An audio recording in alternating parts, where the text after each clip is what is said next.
Join me as we talk all things true crime.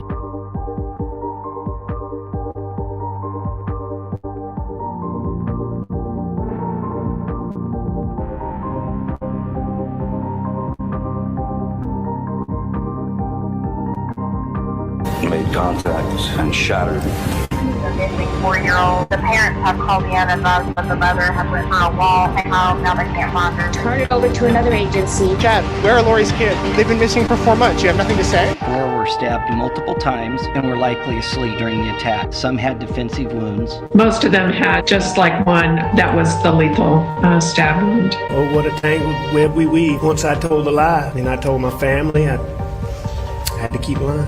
What's your, is it deemed? We didn't clear to anybody.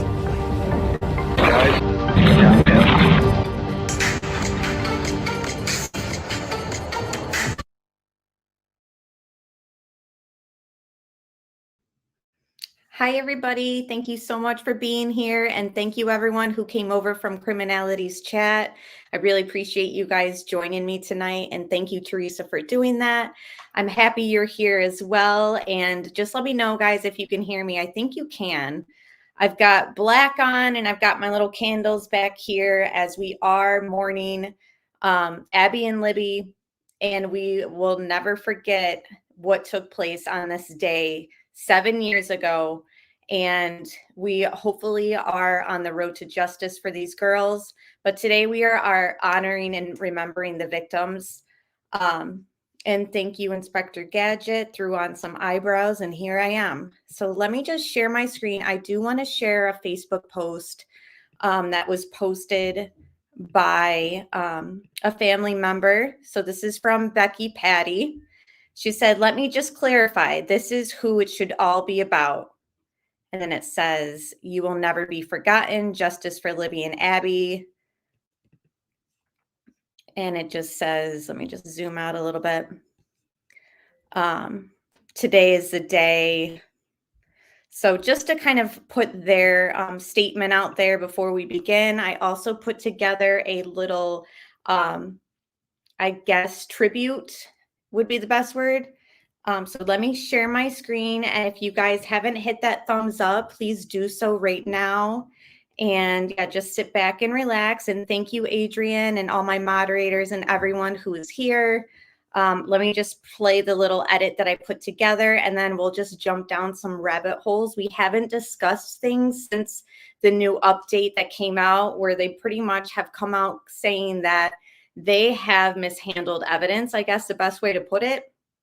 And they've actually recorded over some interviews for certain dates that obviously is a huge issue. And it just adds to the list of questionable things that have taken place. So it says, just reading this one headline, and then we'll watch the Court TV segment on it. I know it's a couple days old, but I want to just listen and react to it with you guys, and then just go through some notes. And also a flashback to the day that they went missing, just to refresh and kind of revisit things that were taking place right off the bat. So the attorneys for Richard Allen are claiming key evidence was destroyed in the investigation into the killings of Abby Williams and Liberty German in Delphi in 2017. So here we are 7 years later, just now finding out that certain pieces of evidence and video have been recorded over. That's extremely problematic. I feel like problematic isn't even the word for it. So I'm just going to read the little excerpt from that filing, which pretty much says, it's here in my notes somewhere. Okay, so Patrick Westfall's missing interview, if one existed, due to a DVR program error discovered on 9/20/2017. All recordings up to February 20th, 2017 were recorded over. There is no detectable audio found on this drive. So imagine us getting to trial, and obviously the defense is going to point that out. Obviously the jury is going to have some raised eyebrows.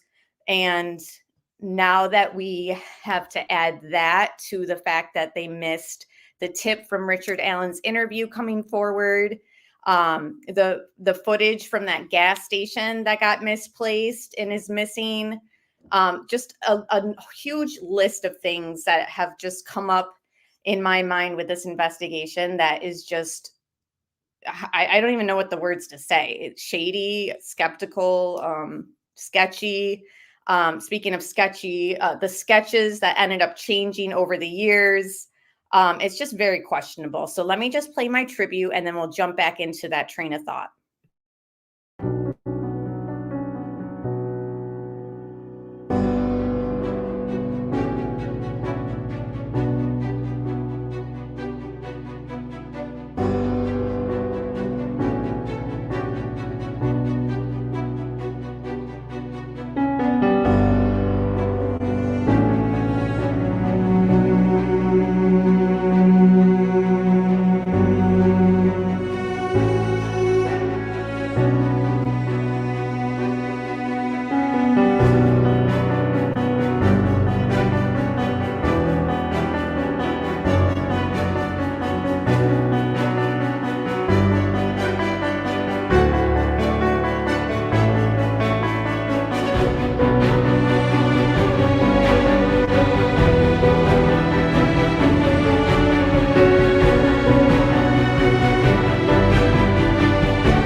double homicide investigation. And then moving forward from that point, what information that we can publicly share, information that we can't share, because the ultimate goal is to find the person or persons responsible for this horrible crime and to hold them accountable. What about suspect as opposed to suspects?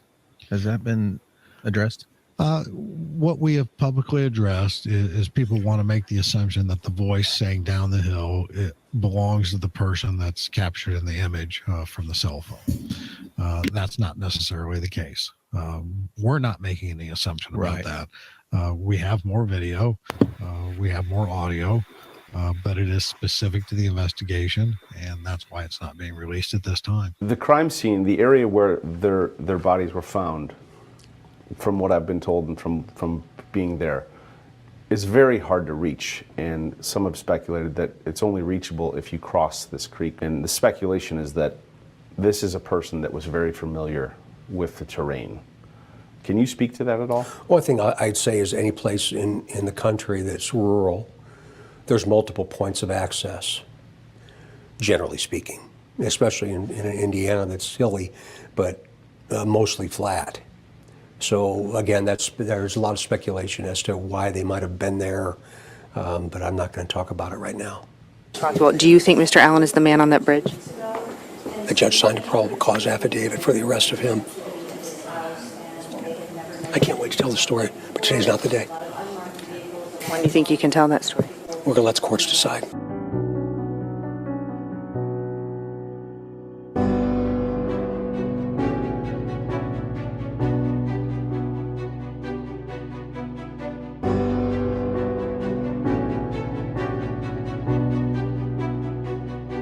Mr. Logan.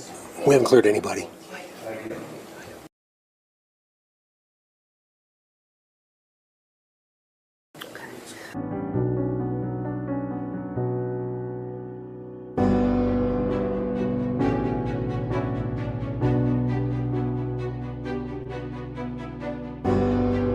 Due process is still a piece of all this puzzle, and this isn't over until it's over, and that's where the conviction of him.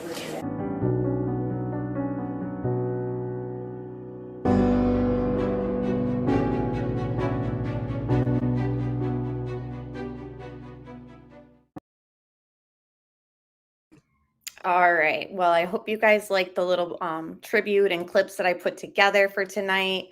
It just kind of adds to so much confusion in this case and mixed signals and mixed statements. And thank you, Johnny, for the herbal tea for everybody. I hope you enjoy. And yeah, let me just scroll down. So I do want to just play an older clip, news segment from when they went missing. And then I guess just read through some notes from when everything kind of took place. I mean, here's one right now. Prosecutors investigating the slayings of two teenage girls in Delphi, Indiana, have said that they have good reason to believe more than one person is connected to the killings. One suspect, Richard Matthew Allen, was arrested last month and charged with 2 counts of murder. But in a hearing on Tuesday, Carroll County prosecutor Nicholas McClelland said that he believed there were others connected to the murders. Now, obviously, that is an older article because it's stating that, he was arrested last month, and we know that he's been in custody for quite some time.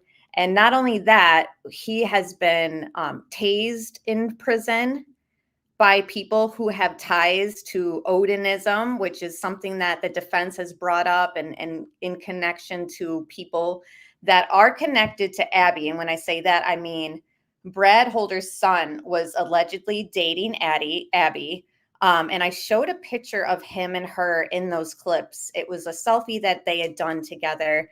And when we're looking at connections to people, I guess it's clear that we don't have Richard Allen connected to Ron Logan. We don't have Richard Allen connected to Keegan Kline or Tony Kline.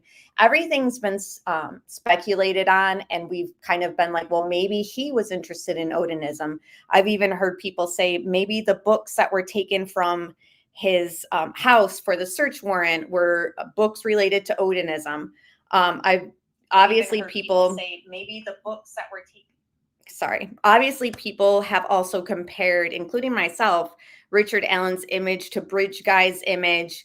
I just think at this point, after hearing that they have recorded over vital interviews and evidence in this case, I'm no longer at that point where I'm like, they must have more evidence or they must have something linking Richard Allen to this crime. I hate to say it, like, as much as I hope for justice and all that for the girls, I'm at the point where I no longer have that faith of the blind faith, I guess you could say.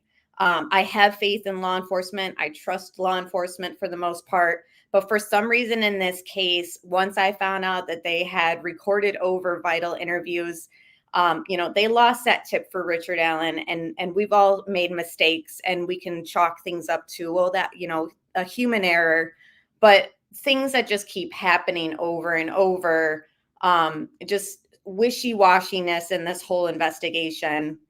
There is a connection between Brad Holder, Odinism, and Richard Allen through the U.S. Marine Corps. What is the connection with them? Like in the Marines? I thought he was in National Guard.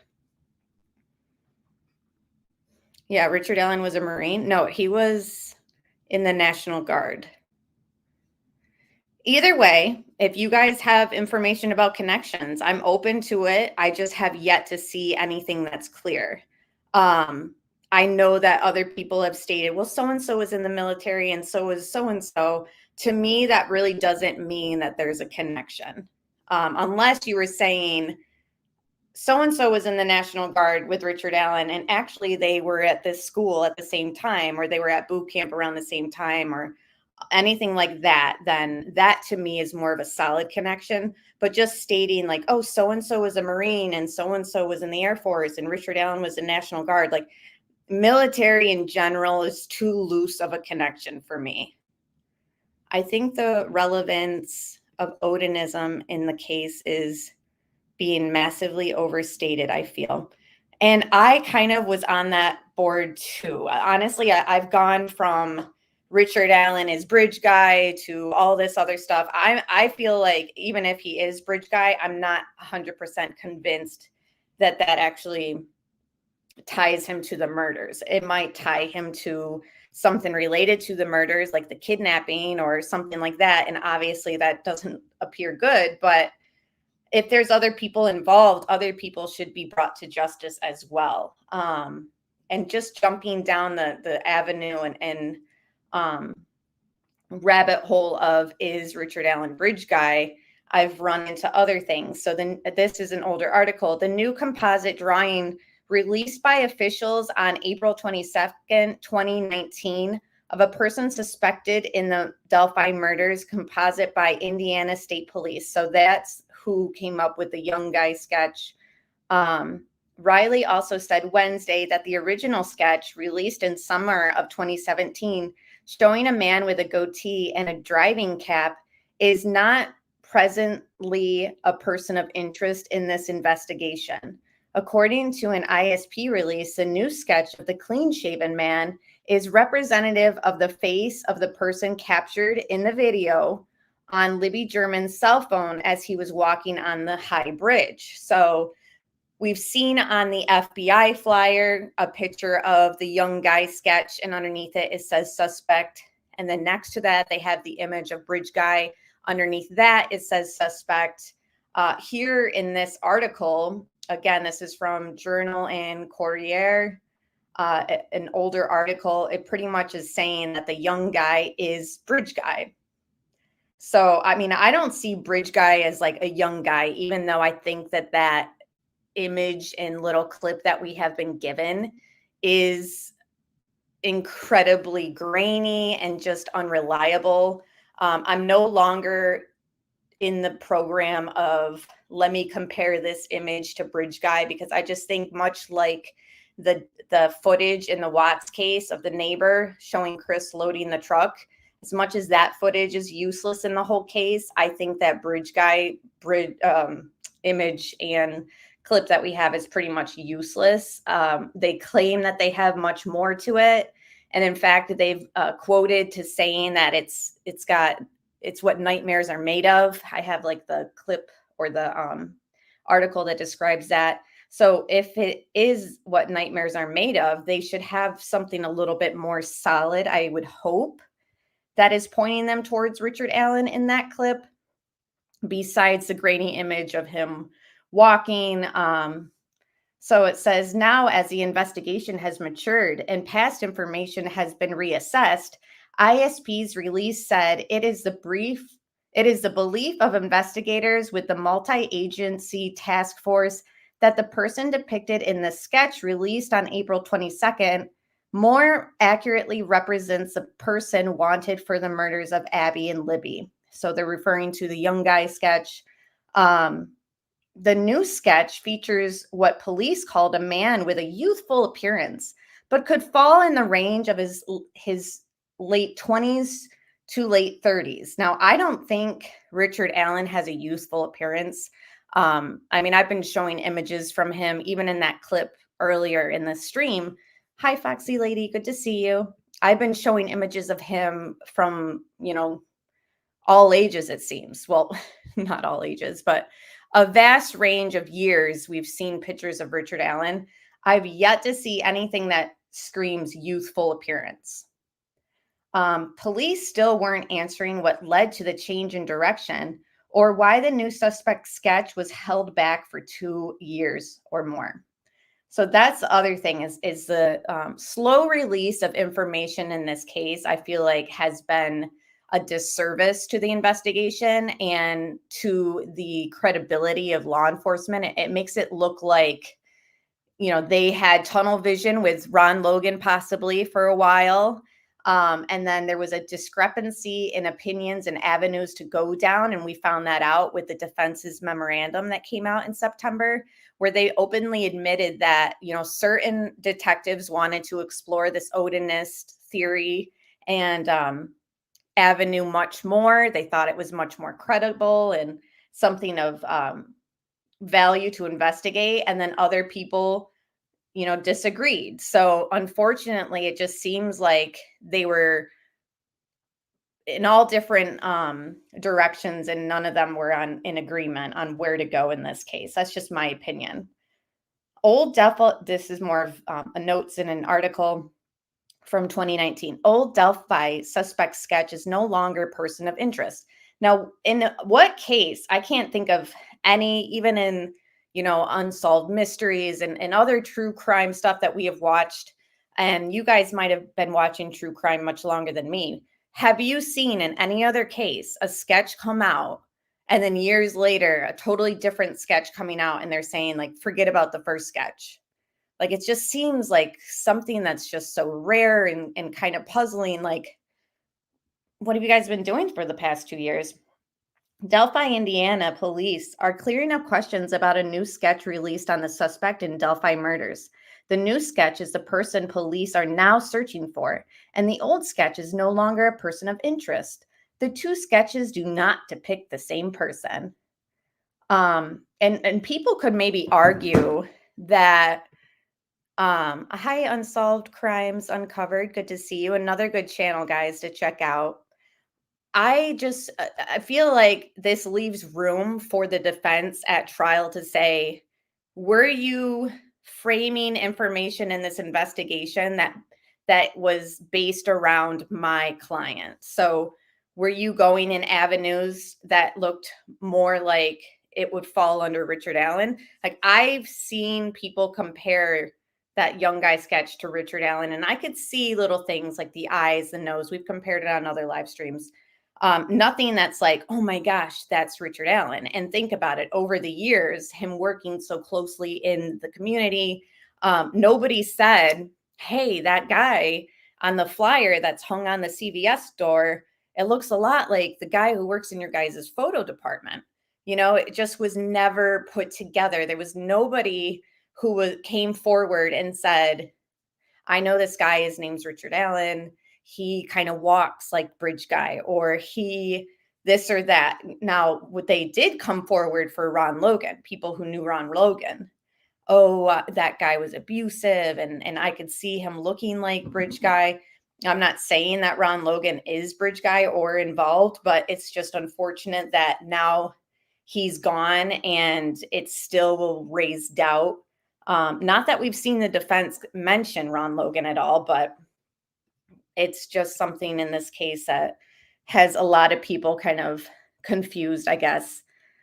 Initially, the man was someone police wanted to speak with to gain information on the investigation, but now he's being called a suspect by authorities. Now, this is referring to the image of Bridge Guy that was released. So first, they only released a picture of Bridge Guy from Libby's phone. So other people, including experts and ex-FBI profilers, have come forward saying, like, you know, why did it take so long for them to release information? And now you come forward, you have a video on their phone, but you only give out a grainy image of the guy. So to me, that was a fail. And now, was that because they wanted that grainy image to fit Ron Logan? Like, was it easier for them to place Ron Logan as Bridge Guy at that moment, so they didn't want to release a full video? You know, it's just a lot of questions. It says, Indiana State Police said Saturday, of course, this is an old article, during the course of the investigation, preliminary evidence has led investigators to believe the person in the distributed photo is suspected of having participated in the murders of Abby and Liberty. So it says participated in, not that like he's the killer. Now, first it says, at first they wanted to just speak with him and gain information. So that's another reason that's making me feel like, okay, so there's other people involved, and maybe other people in that video, or maybe that video kind of doesn't 100% point to that guy on the bridge doing the crime.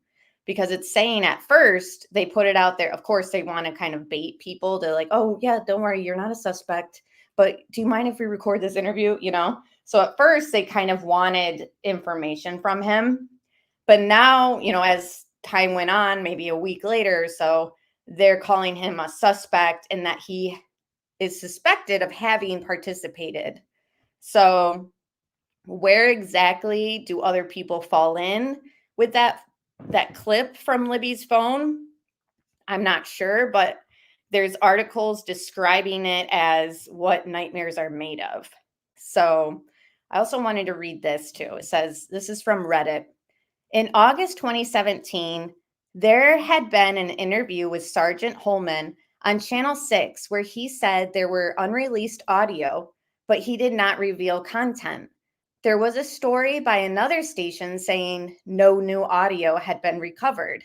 None of the media took the time to resolve or explain these terms further. I would probably swear to a memory of watching a video or seeing an officer sort of mumble the phrase, "It's the stuff nightmare of nightmares," when the unreleased recording was being discussed. But I can't find it, and such a memory conflicts with video of other law enforcement saying the video does not contain the actual crimes. My memory is probably faulty or overloaded. So if anyone remembers any news clip stating that the video or the audio from the video contains stuff that it's stuff of nightmares, let me know. So this question says, so is there proof of these alleged facts? Did the girls ever say the guy was creepy? And did law enforcement ever say the recordings were the stuff of nightmares? Or is that stuff just urban legend that grew out of the comment sections and speculation? Anybody really know? Now, let me see what you guys are saying in chat. The killer could have had a phone, and bridge guy was at the wrong place at the wrong time. And that's kind of where I'm at, Johnny, is I'm done relying on the blind faith that, like, yes, we have to trust that bridge guy is, Richard Allen and he killed them. There's something there's more I need to see in that clip that obviously they're not sharing with anyone right now, but I'm done riding on the blind faith that, like, oh, well, they just lost Richard Allen's tip, no biggie. It's just too much. Like I said, the gas station footage nearby that they don't have anymore, the switching up of the sketches that look nothing alike each other anymore, the fact that the young guy sketch is described as, that of a young guy. Richard Allen is not a young guy to me. I don't think that he could be mistaken as a young guy. And those are just my feelings. So it's talking about in this one article about the phone, at Libby's phone. It says she put it in her pocket. Now they are only releasing a portion of it. Why? It could be an attack on the girls. It could be their murders that are not releasing to spare that they are not releasing to spare the families. But there's more proof on that video. A source familiar with the investigation described the full cell phone recording as the stuff of nightmares. The reward for the information leading to the arrest of the suspect has been increased from $50,000 to $9,000 following a $9,000 donation. So let's see what else. I would love to see a clip, a news clip where they say that the clip was made up of stuff of nightmares. I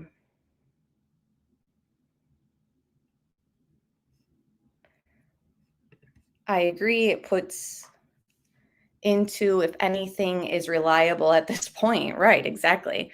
Okay, so let's go back to the news clip that was put out before the girls were found. This is obviously from 2017. This is before they stumbled on the girls' bodies on the 14th around noon.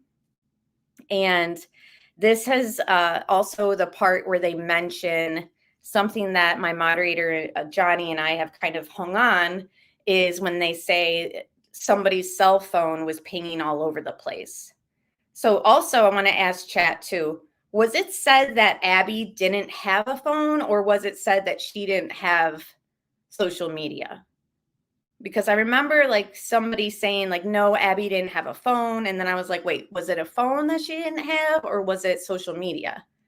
Okay, Dustin, thanks for stopping in. I'm trying to remember like where that, I'm getting confused, like what was said. All right, let me switch my screen up.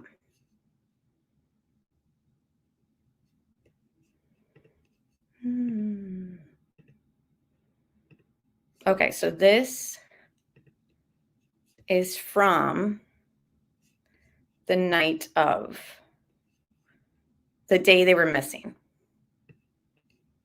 This morning, our top story. Let me make sure the volume is up. This morning, happening right now in Carroll County. The sheriff's office and community members continue to look for 2 missing girls last seen near the Monon High Bridge Trail in Delphi. News 18's Alexis Moberger reports how many have spent hours searching, and they say they will not stop looking until the girls are found. Okay, so I thought that was right. So there was speculation. Okay, I heard Abby had a secret phone. If I remember correctly, it was that she didn't have a phone. No phone, they said. I'm not in the Discord, unfortunately. So if you're trying to send me something, I can't see it there. I don't even know how to use Discord. She didn't have a phone, according to her mom. See, that's where I had thought that was being said. But then in this news clip, we're going to listen, they talk about phones as in plural. So that's why I'm like, wait, so did they find another phone and they haven't mentioned it? And they want us to only think that Libby's was found. Do they still need to find Abby's phone? I'm telling you, there's like multiple times in this 2-minute clip where they mention phones plural. I thought Becky gave her one of Libby's old phones. See, that would make sense maybe because, like I said, I'll pause it when they mention phones as in plural. Didn't she borrow her sister's phone that day? Lucky she knew how to record quickly at least. So Libby did the recording. I still think that Logan is the link between victims and the killers. That very well could be. I'm not taking him entirely off the table.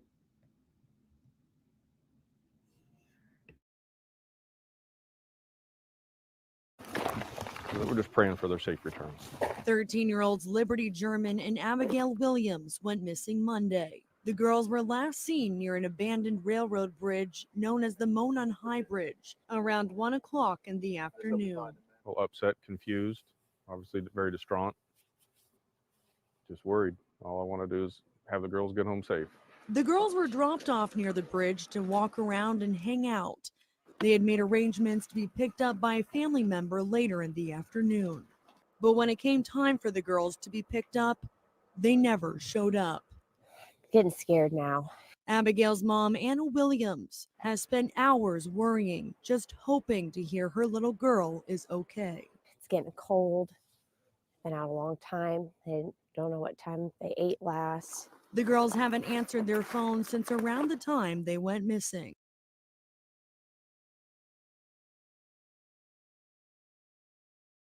Missing, abducted, we don't. Missing, abducted. The girls haven't answered their phones since around the time they went. So I know you guys heard that more than one. Yeah, the girls' phones. The girls haven't answered their phones, plural. So I'm just curious, where is this other phone? And then later in this, they're going to talk about the phone pinging around places and around town. And then they say something like they're looking for phones, keep an eye out for phones or something like that. We'll listen. But it just is leading me to think like, okay, so Abby did have a phone possibly. And where is this phone? Because that's obviously a key piece of evidence. Missing, abducted, we don't know for sure. Cell phone has been pinging around town here. Cell phone has been pinging around town. Pinging around town here. Has been pinging around town here. There's abducted, we don't know for sure. Cell phone has been pinging around town here. There's a cell phone tower, but the ping was last noted about 5 or 6 hours ago. They say the phone's now dead. The last Snapchat from one of the girls was from 2:07. I saw a text where they got delivered, but they never got read. Very scary situation right now, and I just want her home. Now many are on an extensive search to find them. Ravines, ditches, trash cans for phones, Trash cans for phones, plural again. Now I know people are saying, no, Abby had a phone. Abby had a phone. Okay, so do we know that if it was located? Yeah, that's the other thing is there's been people who have said, I thought Anna said Abby didn't have a phone. This is Mel. This Mel says, I honestly don't think they died until midnight. Now, I 100% leave any theory open for their time of death because we don't have the medical examiner up on the stand at their trial giving us the science behind their autopsy. So I'm with you for right now until we get that information from the medical examiner. I'm open to the time frame being outside of what law enforcement has said. And I believe they stated everything was done and over with by, what was it? Tell me it was 3:15 or something. Or 2. Help me out, guys. I know you guys have heard that quote. Any sign of it, girls, and anything we can find to find them. Deputies, firefighters, and local police are checking every crevice and Now, another misstep. Okay, 3:30. Thank you so much. The girls, this is another thing, Veronica, that I appreciate you mentioning because some people chalk this up to, well, no, the family just chose the dates that way. But yeah, one of the dates say February 13th, one of them say the 14th, right? Also, another misstep, besides you losing Richard Allen's statement, besides, that took what, 6 years for it to come full circle, like, oh yeah, we did speak to this guy. Besides losing that gas station footage, that was vital. Besides recording over evidence and interviews, I believe, and correct me if I'm right or wrong, they weren't able to get dogs out there the day of, and that is huge, as far as like an unfortunate occurrence. EOA, I think it was her usernames and emails, but don't remember 100%.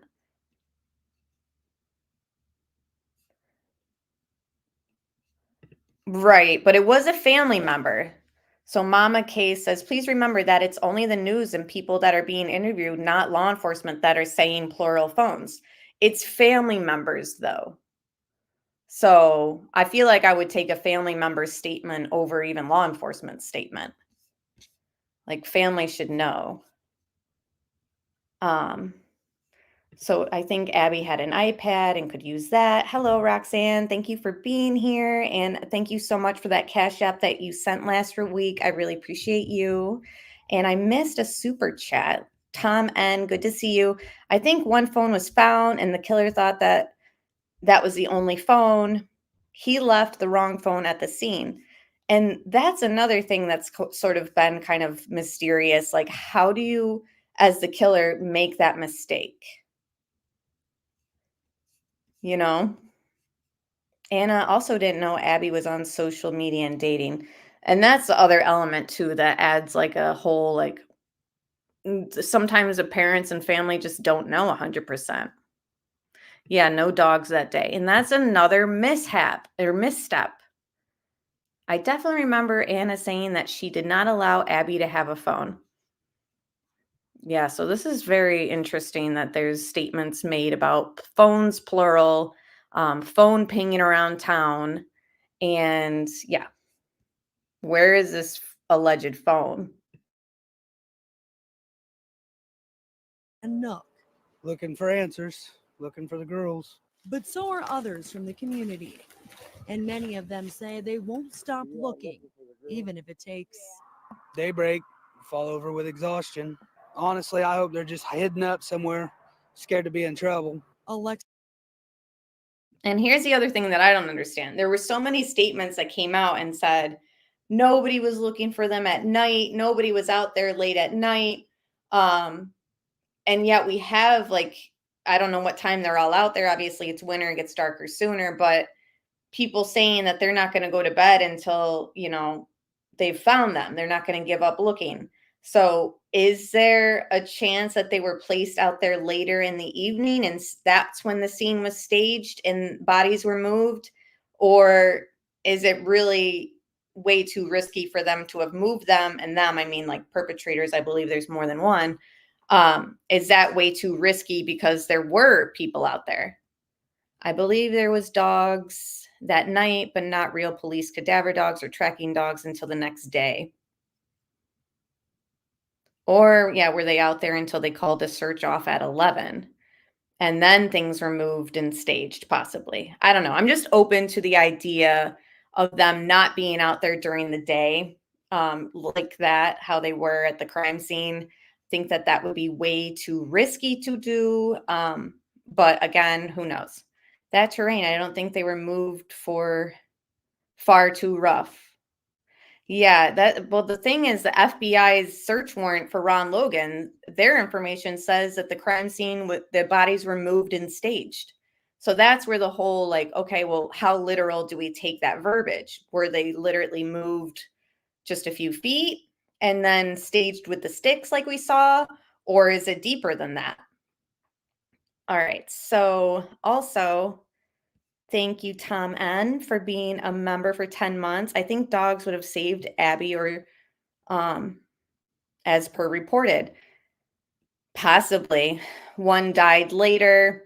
Hello, Bob. Good to see you. Thank you for being here. It's just, that's what I believe. Different location and a group of people, in my opinion.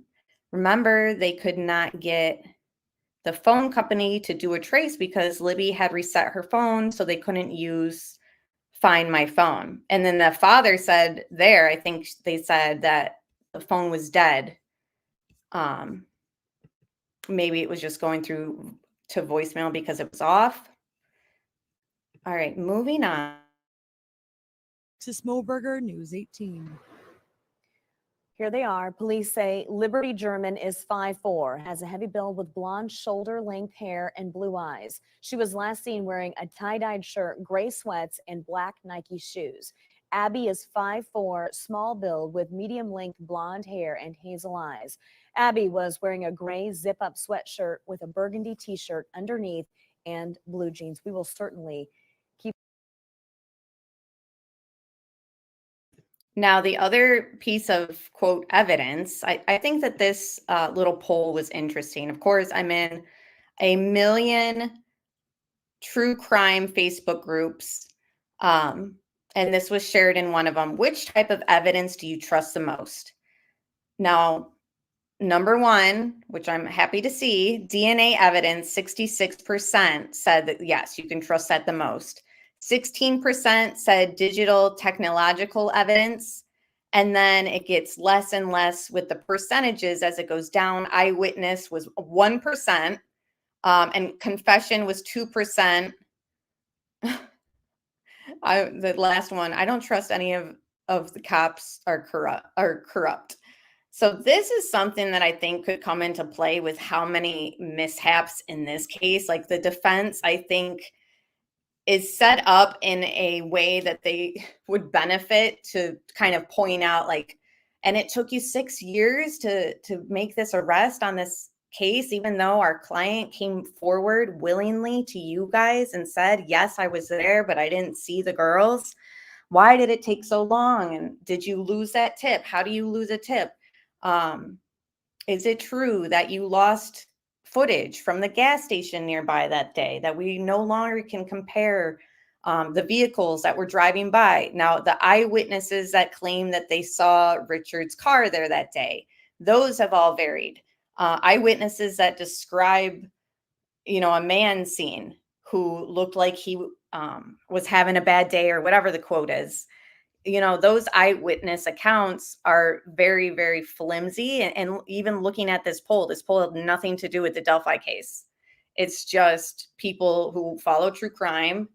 And this group wanted to know, like, which evidence do you trust the most? Now, when we're looking at digital evidence in this case, which is number 2 of what you can trust, what do we have with Richard Allen? We know that in the search warrant, they took a bunch of old phones. As far as I know, they don't have any digital evidence or in the PCA that's saying like, yes, his phone here with this number by this carrier was actually, pinging near the bodies here. They do have that with Ron Logan though. So again, I'm not saying that Ron Logan's involved. I'm just saying through the investigation, we've seen them pull out information like in digital form and say, Ron Logan's actually was pinging around the crime scene. You know, he lived around there. So that's kind of debatable. But the fact is, what do we have as far as Richard Allen? I haven't seen anything. Now, when we come to the DNA aspect, in this poll, 66% say, yeah, you can trust DNA. We don't have anything with Richard Allen. Now, this is wholeheartedly going off of information that we have. Like I said, I've kind of let go of that blind faith in this case after finding out that they recorded over some interviews. You know, if you talk to me and that never took place, like the recorded interviews never took place, I would say, oh, I'm sure that at trial, they're going to drop a bombshell on us and it's going to have DNA, maybe in the autopsy, maybe, you know, something that we just don't know about yet that they're waiting. But after this whole, oh, we recorded over stuff, I'm like, I'm no longer with the blind faith that we can look forward to seeing that at trial and Richard Allen's going down. I'm just really much like, what's going on here? Are we framing the case to fit Richard Allen, or does he actually fit in, you know, in a accurate way, in a way that we can say like, yep, that makes sense. You know, much like the Brian Kohlberger case, they've laid out things in the PCA that's been very like, oh yeah, you know, that's probable, that's likely, and it looks like it's all pointing to him. We really don't really have that in Delphi. And think about it. Kohlberger took not even a couple months. Compared to this case, Delphi, that's been years before we actually got a PCA to look at. And at first, they didn't even want to give us the PCA. Remember, it was like a fight. All right, enough of that. So yeah, pretty much I had said something to Teresa from Criminality that I'm doing a 180 in this case. What I basically meant was I just can't have this blind faith that the bridge guy video is Richard Allen, the blind faith that, you know, they just made a mistake and they missed his interview. It's just too much. It's too much for a jury of 12 people. That's what I mean by the defense is set up in a good position to say like, this was mishandled. You know, also the fact that, which I've brought up numerous times, the Ron Logan search warrant never mentions a bullet being found. Now, I asked Steve from True Crime Web, like his theory of why the bullet's never mentioned in the search warrant for Ron Logan. Now, this is his property. They had every reason to mention that in his search warrant. And Steve theorized that it's possible that at the time when they found the bullet, they couldn't say that it didn't belong to law enforcement. So when that was written, they might not have included it because they had not yet determined like whose it was. Did this fall out because it was in somebody's pocket? You know, so again, now they're saying that links Richard Allen. So it's just very, you know, the way that they've also stated that they had to re-secure the crime scene. It's also set up for the defense to have an argument of why the heck did you have to re-secure it? So this was not secure for this time frame right here. Like anyone could have just walked through here. That's terrible. You know, like that, no eyes were on this, or even if there were eyes, you know, what does this mean resecured? Through the resecuring of the, you know, the process of the crime scene, blah, blah, blah. What? Problematic. And again, for 12 jurors to hear this stuff, like you can't tell me there's not going to be one juror who's like, this sounds sketchy. So when we're talking about getting justice for the girls, I just have concerns. That's all. Now, this is a former Delphi prosecutor on early days of the investigation. This was done in 2021. Years later, obviously, from the crime in 2017. this is who would have been handling the case if he didn't leave and Nick stepped in. So I'm curious, like, what direction we would have been in had he stayed on. Robert Ives, the chief prosecutor in Carroll County, Indiana, where teens Abby Williams and Liberty German were murdered, talks about the early days of the investigation in this extended interview clip. Based on the number of leads, the amount of evidence, and the overwhelming amount of manpower on the case, he believed the murders would be solved within days. I knew the girls were missing the day before. And I can tell you, I at least, and I think most people thought, oh, well, you know, they're hanging out with friends. They've had a fight with mom. No such thing happened. Don't misunderstand me. But we didn't think much about it. And when the next day, when their bodies were found, it was shocking to everybody. It was certainly shocking to me because in Carroll County, such a crime was unprecedented. You know, people kill each other sometimes, but generally it's a crime of passion. It's about boyfriends, girlfriends, husband, wives, or some emotional dispute. We've never had, in my time, I was first prosecutor in 1987. We never had a murder in a robbery or a random murder. You know, we had drunk driving deaths. We had murders of husbands and wives, but nothing like this. And so it was tremendously shocking. And now that also is going to be something that the defense could use in their favor. Like when they're talking about the experience that law enforcement had, I think we have the sheriff saying in early interviews, like he's asked, like, have you ever handled a double homicide like this? And he was like trying to rack his brain and he's like, no. I think that this kind of leaves room for the defense and even the jury, even if the defense doesn't question law enforcement on, you know, their experience and how they handled the case. I think that the jury is going to see that themselves in this. They're going to wonder, like, wow, it seemed like it took forever for them to arrest someone, or it seemed like they were giving out information pretty slowly, or, you know, it's just little things a juror can see and question the validity and, I guess, the confidence that the state and law enforcement has that Richard Allen is the one. I think it right now is very rocky. And I think a lot of people, even if you think Richard Allen is guilty, people are still in agreement that it seems like the state's case thus far is very, very weak. And that's where I've come into this whole theory again. And I'm not saying it's the truth, but this whole crime scene images that were leaked, I feel like it was all orchestrated so that the state and the defense had reason to prolong and delay the trial. Like, I think the defense was much more in a position to, okay, I'm ready for this in January. Let's go. We got this Odinism angle and it seems very valid, especially with the correctional officers that are tasing him, having this Odinism link. You know, they were more on par with let's go to trial right now, like we're ready, than I think the state was. So that's why I'm not saying it's the truth, but I find it interesting that everything gets delayed because of this crime scene leak, even though these images have been out since 2017.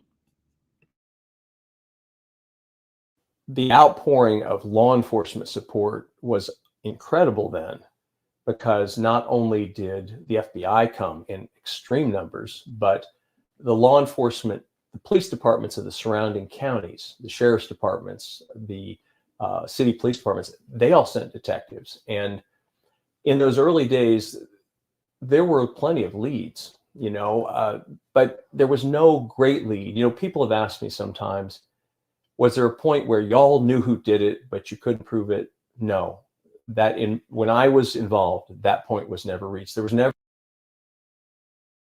Now, isn't that interesting? This is 2021. He's saying whenever he was on this case, they had no leads, which also goes into this whole theory that later on, when they have U.S. Marshals interview people much later, it was because they were so desperate and trails had run so cold in this case that they needed the U.S. Marshals' assistance and expertise. And that's my opinion.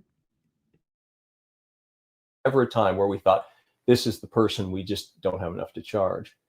But there was so much physical evidence at the crime, and the crime had been found so immediately after it had been committed. So he says there was so much physical evidence at the crime. What is there? What's physically their bodies? Like, obviously I know that that's a key piece of evidence in any murder, to have the bodies found, which is what's making Adam Montgomery's trial so rocky. They don't have poor Harmony's body. But here, is that the piece of evidence? Let me just play that again, because I do want to hear his exact words. But he's saying that there was so much evidence there at the crime scene. So I'm curious, what that means, because as far as we know, there's no murder weapon. So I find that interesting. And the crime had been found but there was so much physical evidence at the crime, and the crime had been found so immediately after it had been committed, that it's the sort of thing that experienced law enforcement officers, experienced investigators all believe, well, this is going to be solved really quickly. And Yeah, that's true, sweet dude. Immediately after, 20 hours later. And I guess compared to some interviews or some crime scenes, you could debate like, well, yeah, it was found much quicker than that one. But yeah, the way that he says it, like immediately, I don't know. It's questionable. And hello, Tony. Thank you for being here. Who did the U.S. Marshals interview? Okay, so why would they be involved? No, they interviewed, who was it? It's a female. Criminality, if she's listening, she knows. Bree, yes. Thank you, Jen. And that wasn't until years later. So yeah, it does seem like the trail was cold for a very long time. Bree Wilbur, thank you. normally it would be. It's shocking to me that it hasn't been solved today. In today's world, we have cell phone evidence and we have DNA evidence. But if you had been a police officer in 1960 and you had arrived at this crime scene with the traditional physical evidence that was there, and then not to mention the fact, of course, we had video and audio of the person I think certainly killed the girls, you'd be. So interesting here, he's saying that Bridge Guy video and audio is showing the person who certainly killed the girls. But is that audio and visual Richard Allen? I don't know. I don't think 12 people will be able to tell you so with what we've been given. The grainy image, the 2-second clip that's looped, people have modified it. FBI have enhanced it, quote unquote. What exactly is the jury going to see? Will they see the full clip? What do you guys think? Be certain you were going to catch them within 48 hours. So when you add in the fact that we have evidence today, or we have investigatory methods that we didn't have in the 60s, all police officers, I believe anybody who was involved, I doubt anybody in that first 24 hours had any doubt it was going to be solved within 2-3 days. And just from the evidence at the scene. Yes. The circumstances of the crime. Yes. Mm-hmm. And, then after that, what happened was they developed a system where when there were tips or there were hints or there were reason to believe somebody was in the neighborhood, they would assign, we had so many officers working on it that the guys they give them sheets, in effect, go find these people and interview them about where they were that day and so on. And so there was this unbelievable manpower, totally unprecedented in my experience, working on this and enthusiastically and passionately. And I would have been certain, if you had asked me at the time, I said, oh, next couple of days, they're going to find a suspect and action's going to be taken. Not because I had any particular feeling about a particular thing. It's just because of the circumstances of the crime. At the scene. Yes. I've told people before, there were times in those early days, it'd be late at night and guys wouldn't go home because they thought, no, we're going to go out and do this. And then we're going to solve this because that's the perception everybody had. Not because we had necessarily a really good lead, just because it just seemed like, well, Of course this is going to be solved. The location is it's not a tourist attraction or anything. You know, if you weren't from around here, you'd have no reason to even know such a place existed. You know, the trail actually terminates at the bridge. The girls had gone out because it was a beautiful day, 52 degrees, as I recall, in February. They just decided we're going to go out for a walk. And I remember at the time I would see on the internet or nationally people saying, I can't believe those girls were out there, as it was the wilderness. You could walk from my office downtown out to where they were in 20 minutes, maybe half an hour tops. And you could drive there in 2 minutes, 3 minutes. And so it was just on the edge of town. In fact, there were houses. In fact, where the crime scene is, there's a house up on a hill that can actually look down. The backyard can look down and see that house, or the crime scene, I should say. And so, What house is he referring to? Because he's saying that the crime scene could be seen from a house. This is why I need to get out there and just see everything myself.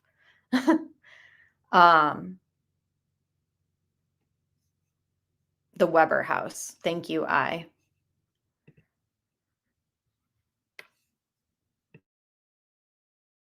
the idea that they were someplace dangerous, I wouldn't have hesitated to have my child at that age to be walking out there.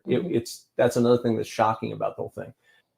Well, I guess I fear at this point that the most likely thing is, and this is a terrible thing to hope for, is that some other crime would be solved, and the person, as has sometimes happened in the past, the person would say, oh, I committed this crime in Delphi also. I started to say, on the one hand, because it's not a very famous kind of place, I always tend to think it was a local person. But the fact that it's not been solved, and the fact there doesn't appear to be any motivation for it, it appears to be a serial killer type of thing. I'm not saying it is. I don't know. Why would it be a serial killer type of thing? Again, he's just a former prosecutor. He's not law enforcement, but that's interesting. That, I don't know. He thought it was a local. Motivation for it, it appears to be a serial killer type of thing. I'm not saying it is. I don't know. But makes me wonder if it wasn't a random act by somebody who isn't around here all the time. But I don't know. I mean, I'd like to tell you I have a strong feeling about that, but I don't. Early on, I would have said, well, it's surely somebody local, because who would know to be out there? Why would you be out there? Why would you even expect to find any other human beings out there? And I do think that it is someone local. I don't know how you guys feel about that, but I'm not certain that just because Richard Allen's a local, that means he fits this whole profile.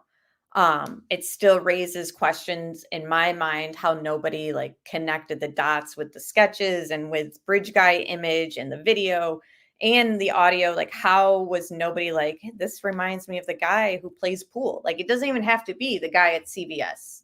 You know, Richard Allen was out and about like with his pool league too. You know what I mean? It wasn't like he was a recluse who committed this crime and was like inside and never like socialized and hid away. You know what I mean? He was very much out there for people to see.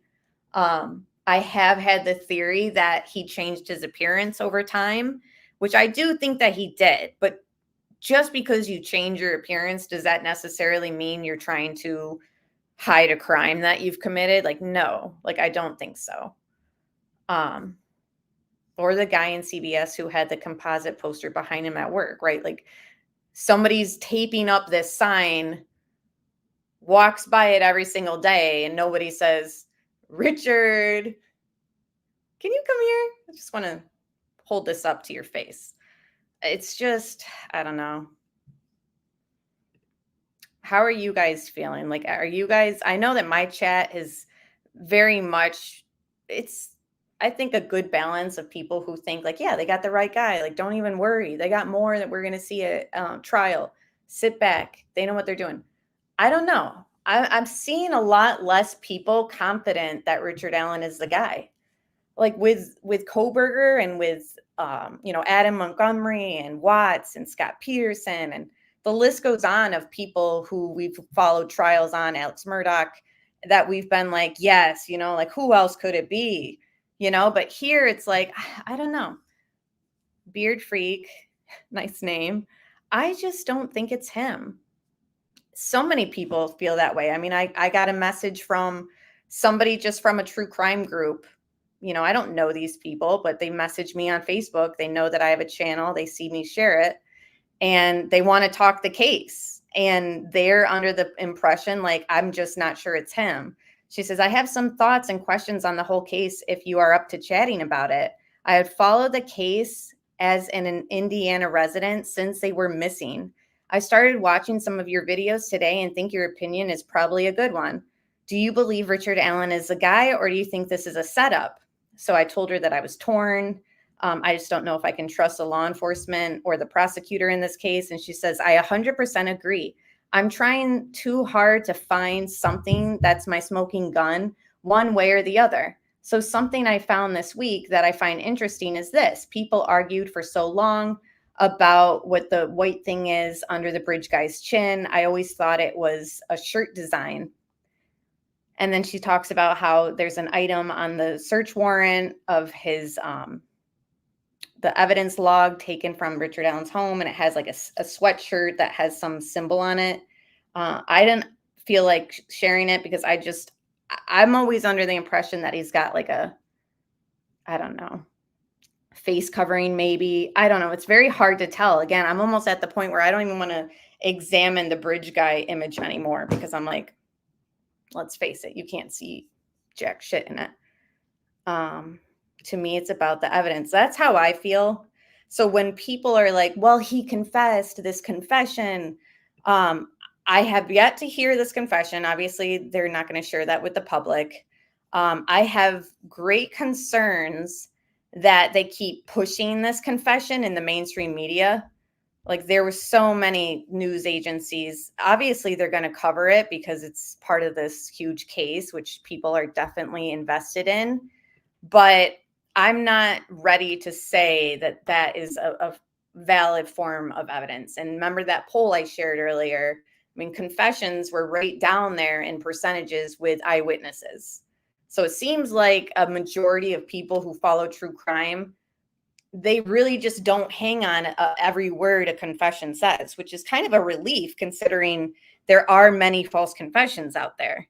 So digital evidence and DNA evidence were strong in the poll that I shared. And obviously, I think anyone here would know, like, yeah, you can rely on those much more.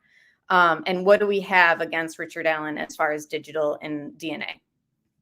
You know, that's where I'm at, where I'm like, okay, I'm not going to have this blind faith of, well, they must be waiting to share it at trial. They very well could be. And I'll eat my words and say, wow, you know, I'm glad that they're presenting this because I really did not have faith that they had anything against Richard Allen that connected him with DNA or digital evidence to the scene.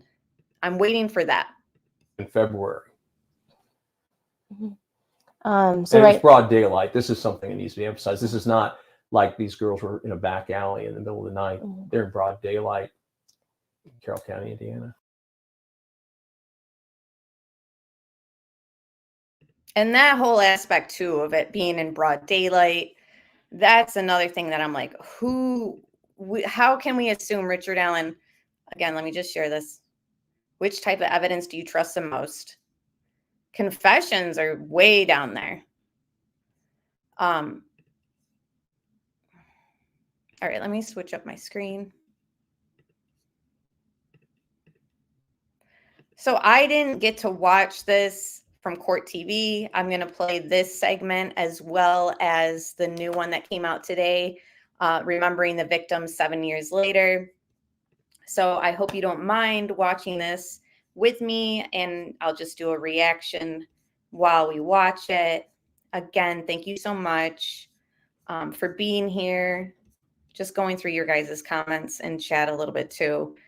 Yeah, I've heard that too, Johnny, that there is very much a longer version of video outside of the 43-second clip.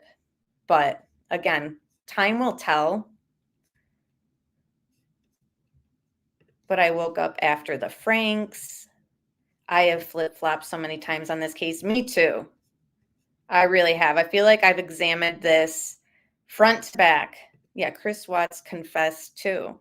And his confession has changed over time too. Again, join me for the Watts discussions later in the week. We're doing it weekly.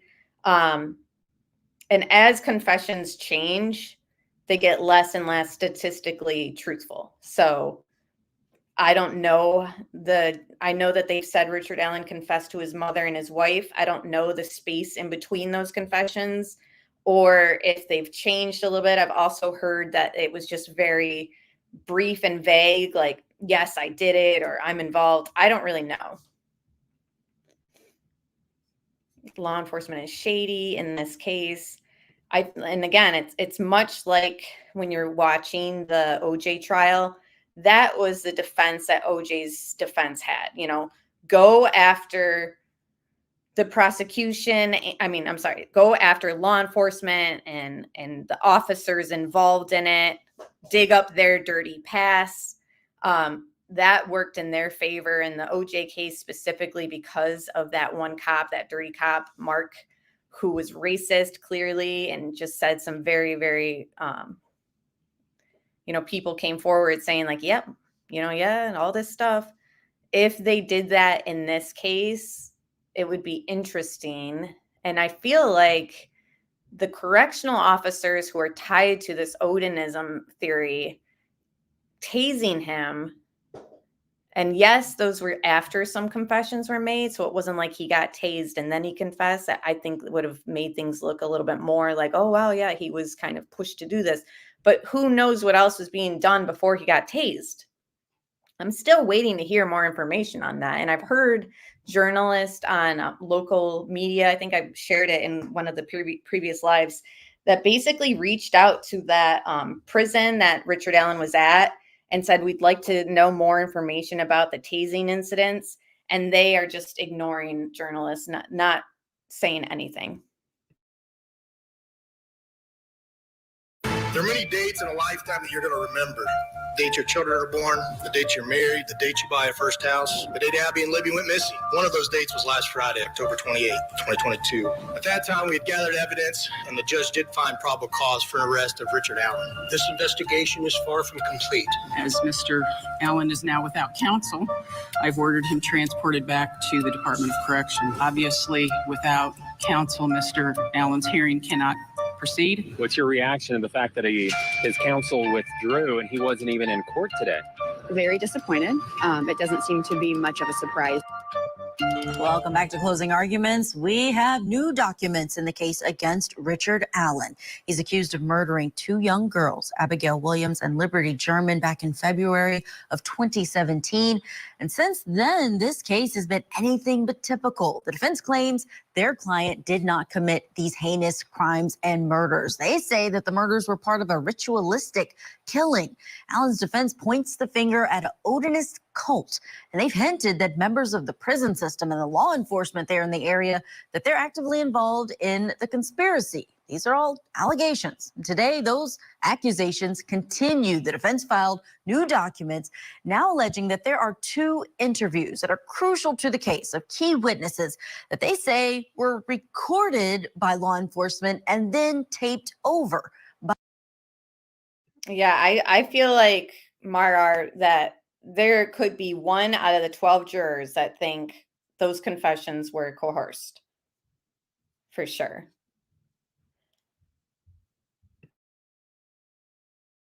By law enforcement. So they've been deleted. The interviews were with a father of a boy that Abby Williams, one of the victims, was dating at the time. And another was a man who was a friend of that man, who the defense claims, along with the boy's father, are both known Odinists. Prosecution turned over discovery to the defense, including a letter cataloging the evidence that the prosecutor was turning over, and it revealed that the boyfriend's father's missing videotaped interview and the second man's missing interview, if one existed, were due to a DVR problem error. A DVR problem error. I mean, come on. It's like they're just making it up as they go. Their excuses, like, it's just, it doesn't seem likely to me. Like, it seems very much like there's a reason why these were recorded over. There's a reason why all of a sudden we're finding this out. And what do you know? It involves two people that I think a lot of people would want to see every interview of. You know, they're very vital. SD says, after 5 years, all they have is an unspent round in which markings can be argued by defense experts. Only takes one for reasonable doubt, right? And they have even discrepancy. I mean, does anyone even have a full story and timeline of this bullet? I mean, I've heard various things like, yes, there was a chain of custody. No, it's shoddy or it'll be questioned. Of course, it will be questioned. But, you know, we should all have an idea of like what it was like at the scene where the bullet was. And yet the defense memorandum says it's buried. PCA says that it was in between the girls, within a few feet. It's just, I don't know. It's too much haziness regarding a key piece of evidence that is linking Richard Allen. Like, and the fact that we've brought up, you know, people thought maybe it was from law enforcement. There could be a juror who might think that. And like criminality is brought up, like, you know, for an unspent round to fall out of the chamber, that would mean, you know, people have theorized, well, yeah, when there's a struggle or, you know, there must have been something going on where it fell out. What would be going on if they were, you know, just laid there? You know, the crime might not have happened right there. So I don't know. It's questionable in my opinion. Scary thought. If something happens to Richard Allen in that prison, there won't be any arrests. Right? Hopefully nothing happens. Right, because McClellan seems sly. I do think that he's desperate and much like law enforcement is going to be painted by the defense, just very much not seasoned. It seems like this is his first rodeo, and same with law enforcement and the mistakes made by law enforcement. Discovered on September 20th, 2017. All recordings up to February 20th, 2017 were recorded over. Now, Brad Holder has a direct link to Abby because of his son. His son was the one who was dating her. This is the only direct link that we have of somebody to the victims. Besides, I guess you could argue Keegan Kline with his Anthony Shots account. However, that was obviously a catfish account and he claims other people had access to it. So the fact that Brad Holder's interview has been recorded over, very problematic considering what other links do we have that we can rely on.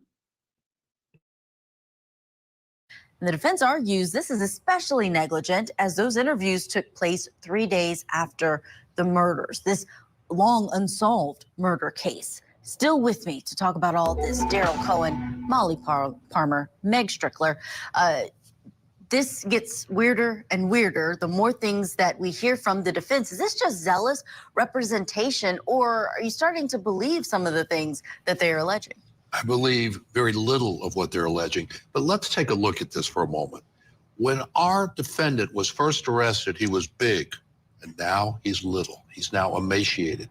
I think that plays into the defense theory, whether they realize it or not, as the jury looks at him and they're going to say, I hear the evidence, because nobody actually saw anyone do it. It's circumstantial, which means nobody saw it, but it happened.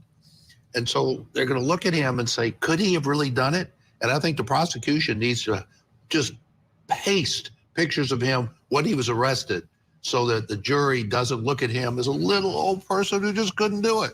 I mean, do that. The physicality is not the issue. I believe this. I mean, here's the thing. Those of us that love what we do, that love criminal trial work, it's because the truth is stranger than fiction. These kind of things come out in criminal trials all the time. And as wild as this initially sounded, we all, when we first were covering this case, thought, Odinist? What is an Odinist? Mm-hmm. And then we found out that correctional officers that were in charge of him in the jail were Odinists. And now we find out that 2 very serious, very important interviews that police conducted were mysteriously recorded over. And these were Odinists? At what point do we say this is too much. It's the same thing as like the circumstantial evidence that we talk about. At some point, you put it all together and you say something is here. I think he's. And that's where I came in Criminality's chat last week when she brought this up, when it was breaking news. And I said, I'm doing a 180 in this case. Not that I ever was 100%. And I think you guys know this. I never was somebody that was like, yes, it's him. I was always kind of like, yeah, I think it could be. And these are reasons why it could be. But now, like with all, it's just too much. The correctional officers who had Odinist ties, that was enough where I'm like, whoa, like, I put my brakes on and I was like, this isn't adding up. Now the fact that there's Odinist interviews that have gone missing pretty much recorded over, it's too staged. Like this is just much like the leak of the crime scene photos. Everything about this case is I hate to say it, but I just feel like there's corruption involved. I really do. It's so many things seem forced to me, Melmac says, and that's how I feel. And the fact they didn't investigate it. And the thing too is it's the differences in opinions from the agencies and experts behind the scenes. Like, even that prosecutor, he's like, when I was on this case, there was nobody that they had in mind. Like they weren't honing in on anybody. So it's very much seems like they're just grasping at straws throughout this entire 7 years. And that's how I feel. I really do. I really feel like they're grasping at straws. Again, I hope that they show us at trial, like, no, like we have Richard Allen connected here, here, and here, and it's legit. If he's being framed, why him? I mean, Ron Logan died. Maybe that's why. But again, why wouldn't they just say, okay, it dies with Ron Logan, he was the guy, and then call it a day? I don't know. They are trying to pound a round peg into a square hole. That's what it really feels like. It really does feel that way. And again, I'm sorry if you guys have already seen this last week and the one that was shared today. I will speed it up. I mean, I can still hear it well at 1.25. I know you guys can too. But I know if you've already seen this, it might just kind of be redundant. So He's innocent. I think it's an Odinist cult murder, and I think it's wild. And what I was thinking about with evidence, when you're talking about this as circumstantial evidence, I think about it as like a brick wall, and you're just putting brick upon brick upon brick on cross-examination, that you pull out all of these facts, and it's in closing argument, you put it all on a PowerPoint or whatever you want, all of these bricks, and say, here, jury, it's not my burden to prove anything, but just take this back when you deliberate and say, have we proved reasonable doubt? And there are a lot of bricks and they keep coming. And it's not just a Saudi defense. They're not just saying someone else out there, you find it, prosecutor and police did it. They're saying we have a pretty good idea of what this all was. And I want to ask you specifically about these interview recordings, because this murders that happened in this area, this had to have been one of the biggest cases that they'd ever dealt with. So the idea that just 6 days after these interviews would have been taped over or lost or destroyed, that's the allegation here, is that the prosecution destroyed it. Does that raise any more red flags if there's an argument that it was an accident? Doesn't bother. Oh no, do we have the timeline of when these records were destroyed, or is that still a mystery? Because that really does come into play with everything.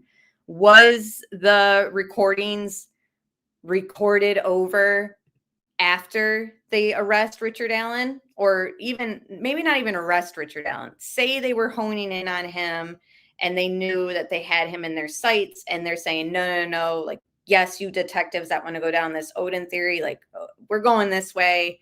So did they just shape everything around this tip that they went back and seen that was Richard Allen?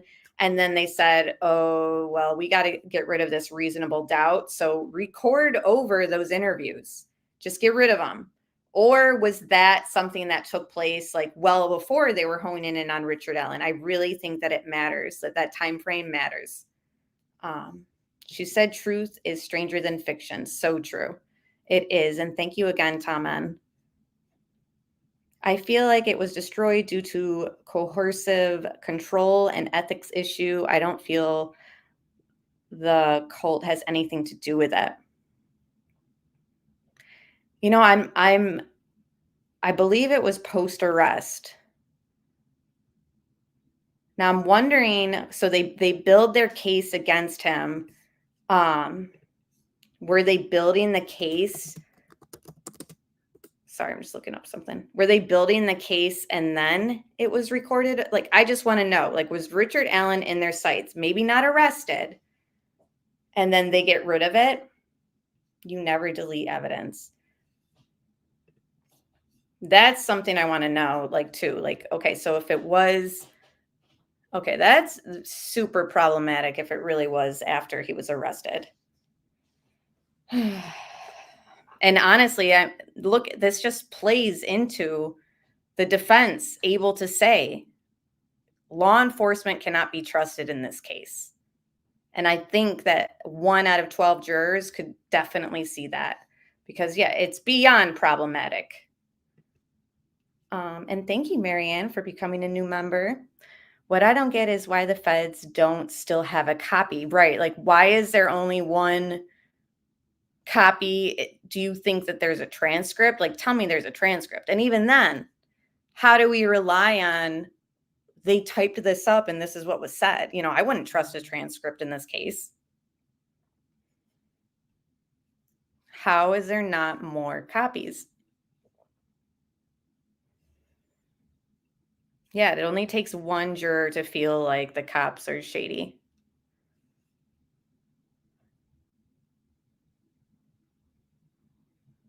If there's a transcript, I bet a load of it would be redacted. Redacted or falsified, I mean, I'm leaving both on the table. Bother me. Why doesn't it bother me? Because the people that were interviewed were available. If they were dead, then it would bother me. If they're available to be re-interviewed, even though their memory may not be as good as. And like, why is nothing even saved to the cloud? Like, yes, why don't the feds have their own copy? But like, you're telling me that we're working in such a lack of technological advancement in this case that like, it's almost like I'm picturing a VHS with like some grainy like static on the interviews, like at the bottom of the screen that you have to like hit that button to clear up the screen.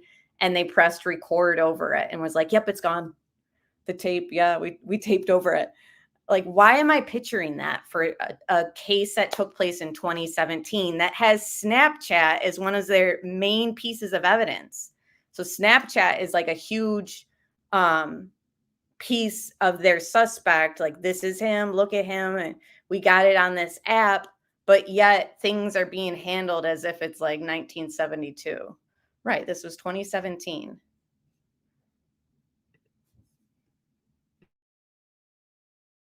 It was? Well, let me add something to your point, Daryl, because in that defense filing that's described as a known contradiction is that the father of Abby's boyfriend, that at one point he told law enforcement back in 2017, so this might be in the written portion of that interview, that he never met Abby Williams. And she was reportedly dating his son at the time. Then when he was re-interviewed after all of this unfolded in 2023 with the arrest of Richard Allen and all this attention on the case, he told law enforcement after he was interviewed for about 39 minutes that he barely even knew that girl. I met her once. So what the defense is saying is that there's this one material and highly relevant contradiction that exists, and therefore it's plausible that there are many other contradictions that they would have if the defense had that information, but because of their accusations that the state was negligent in not preserving that evidence. So does that change your position? The word is no, and it's spelled N-O, not K-N-O-W. Molly. I mean, what more do we need to say that this is incredibly suspicious? If the state is not transparent, that should be the first red flag. And then when you have this blatant inconsistency about whether he even knows the girl, and at first he's denying having ever met her, that's another red flag. And then now he's an Odinist, that's another red flag. I mean, it's. Yeah, and like she said, first it came out, and guys, correct me if I'm wrong, Brad Holder first says, never met her. And then as he's interviewed later on, I believe maybe after Richard Allen was arrested or closer to the arrest, he said, yes, I met her. So we have record at least of them saying that statements were contradicted and changed. Like, that's enough for me to say, okay, I'm going to assume that other things that he said in that first interview that was recorded over, like, come into play with this Brad Holder guy. definitely, and I know Marar, you've been saying that he's suspicious as hell. I've looked at his stuff. You know, we've maybe we'll just pull up all his Facebook posts on our next live stream and go through. I mean, there's endless pictures of knives. There's endless pictures of guns. Not to mention the runes that are very much like the runes found on the bodies at the scene. However, like I've pointed out in the past, his Facebook is public. So somebody could be emulating images that they've seen of Brad to make it appear like it was Brad. Somebody could be making it seem staged like an Odinist ritual, you know? So that's where I'm kind of like, I have to think logically, like, yes, this looks absolutely like stuff that Brad Holder has shared and he's an Odinist. Like, it must be him. But then there's also that side of me that, like, I'm like, is it, or is it just made to look that way, you know? But then I'm at the point where I'm like, add in the fact that they recorded over his first interview. And that's where I'm like, okay, no, I can't just assume that this was staged to look like stuff on Brad's Facebook. I just don't know what to trust when it comes to that. Nothing is more compelling to me than the fact that Brad Holder's son was dating Abby and Bray. And what other, like I said before, what other connections do we have of anybody in this case tied to the victims or Richard Allen for that matter? You know, Keegan, Anthony Schott's account, we can't just assume that was Keegan Klein. You know, we know that he's not Bridge Guy, you know? So to me, it's like, less of a connection in a way, right? To the victims. Yeah, it is. That's the actual connection that we have. I need to look more into him as well, Marar. I will say that. There is within my common sense that there is a setup on multiple levels. I can't disagree. I really can't. At some point, we can't just blindly look to authority and assume that the state is always going to be doing the right thing. Corruption happens. This is an example, I think, of that. Devil's advocate. Yeah, I agree with her. I mean, let's face it. We've seen other cases where we've been like, wow, can't believe this is happening in the US, but it happens. You know, we've all been awake to it. Day Tripper says, but someone else could have been using Anthony shots, right? Allegedly, yeah. According to Keegan Klein, multiple people had access to it. So again, is that a possibility? Yes. Is it, you know, is it a full on real connection to the victims? Not really. Like a connection as far as, yes, there was somebody catfishing Libby through that account, but who was using that account? Like it's less of a connection, it seems. You know, from everything that we've seen in Keegan Klein's interviews, they have not been able to 100% say like who was using that account that day when they're looking at the metadata. Okay, just for fun, please. There are many, many, many, many cases that I'm sure all three of us have had, and you hear on court TV where things are lost, deleted, audio problems, technological issues. It's a very normal kind of happenstance. In all the interviews? Yes. All the So interviews? I'm just being devil's advocate just to kind of spice things up here. So you could argue, since they are. Yeah, that's the thing. Human errors happen. There's happenstance. This takes place. But when you're talking about interviews, this stuff requires technology. Like I said, there should be some sort of backup copy. Somebody should have their own, maybe. You know, what's going to come out as far as like, you know, what if it comes out like, oh yeah, we have one, nobody fear, and here it is. You know, that'd be great. That really would be great. But unfortunately, right now, it's appearing like it was purposely deleted. If the PCA contained a statement that Richard Allen had asked a cop, if I spit on one of the girls, but can explain why, will I still be in trouble? Everyone on the planet would believe he is guilty. And Elvis, that, you know, that's just more reasonable doubt, that whole statement that he had made. And now, as far as DNA, we really don't know, I guess, like through the autopsy, what was found on them or whatever. But if it comes back, I don't know. I feel like Elvis would be arrested if there was his DNA there. But regardless, if it comes back that there's not Richard Allen's DNA on their bodies, then we have another huge problem at trial. Yeah, people are acting as if Elvis didn't say those words. Right.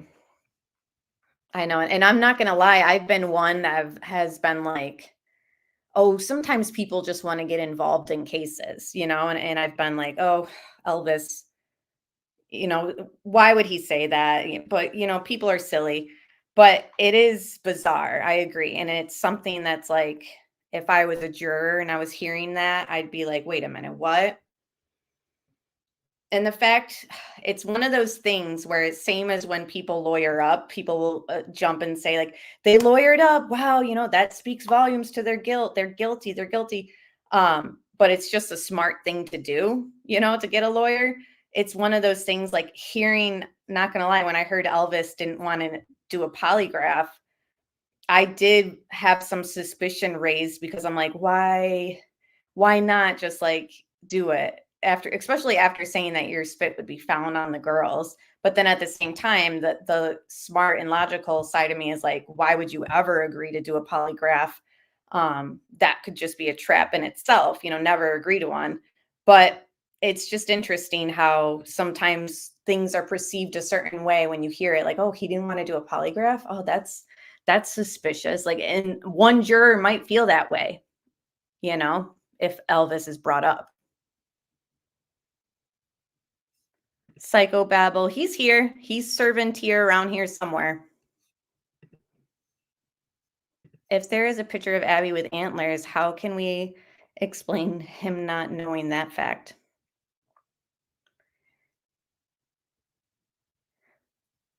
Him knowing that fact. He said that she'd be wearing, or she had antlers. See, I don't see antlers in the pic. Hello, Melissa J. Thanks for being here. I mean, I guess you could, if I was able to show the image, I won't, but I think it's the antler aspect is debatable. But that is interesting that he said that. How would he know that? Right. But at the same time, guys, like I'm telling you, I don't really see antlers. And I wish I could, it's like one of those things, like if you could know what I had seen, like it'd be easier. But I'm hearing mixed things about them. He said he placed sticks above her head to look like antlers. Okay, well, those definitely are there. There are sticks kind of arranged in a questionable way, I guess you could say. To me, I would almost call it a crown, in my opinion, like from what I've seen. So that's interesting that he said he placed sticks. And that's where it's like, same with Ron Logan. Is there a possibility that people walked up on the girls before law enforcement got there and maybe, I don't know. I just feel like anything's possible. But if I'm looking at it from like a juror's perspective, like that's suspicious as heck. And I wouldn't be able to just forget it, Hold on, let me scroll up. What does ritualistic killing mean? Ritual killing denotes the killing of an animal or a human being in a religious, but not a sacrifice setting. Yeah.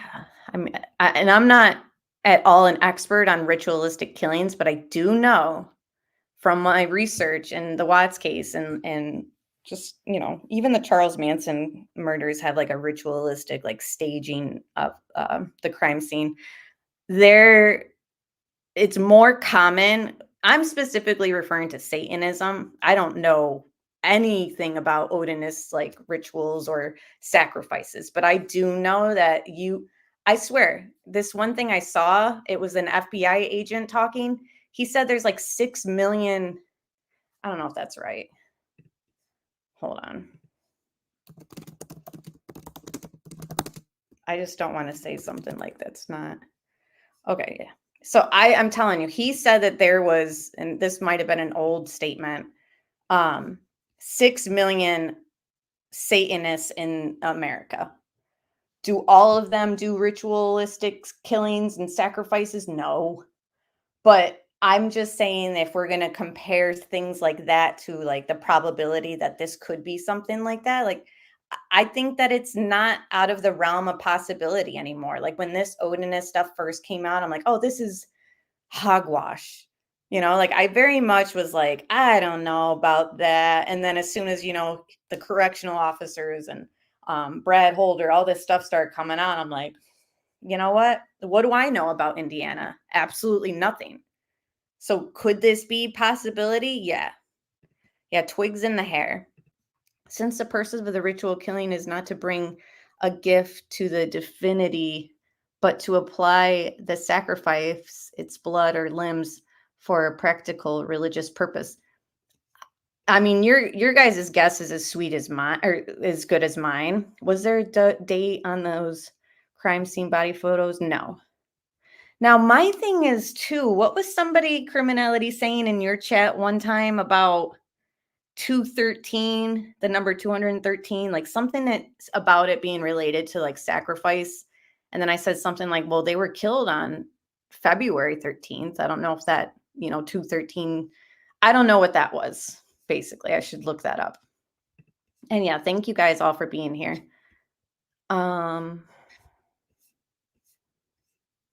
The fact that they sought out the Purdue professor right away tells us all we need to know. And that was quickly, you know, people were barely anyone even talks about this. You know, like when we're trying to like iron out like the Odinist stuff, like I feel like that needs to be honed in on much more because that's suspicious. No, the sacrifice is the ritual. I don't know. Yeah, that's true. We need more to do it. Because it definitely is a good point to make, for sure. Are still available. And that inconsistent statement that he made is not that inconsistent. You know, this is a 14-year-old girl. I have a 15-year-old girl. I don't know what's going on in her life with respect to everything because you're dating at that level is not that big of a boyfriend-girlfriend kind of thing yet. Now, 17, 18, 19, 20, as they get older, it's a bigger thing. He's laughing because he's got that age. Could this father have tried to distance himself then if he knew his son was dating her? I'm just trying to argue devil's advocate that these things happen and it's not enough to be problematic because they can still give commentary of what they know in 2023. I barely matter. That's like, you know, not a stringent, inconsistent statement. Doesn't bother me because nothing is absolute. That's why it's guilty, if found guilty, beyond and to the exclusion of every reasonable doubt. And There's going to be doubt. to you or no? It doesn't scream that to me at all. I say mistakes, whether it's intentional or not, that's a whole different situation. But even if it is, people were still available. And the fact that he may have known this girl, he may not have known her, that doesn't bother me. That really is minute. I mean, this trial is going to be unbelievable. Just wait. How is that minute? I don't see that as minute at all. There are sticks placed above Abby's head, but these photos were taken. The sticks and twigs look more like a halo crown.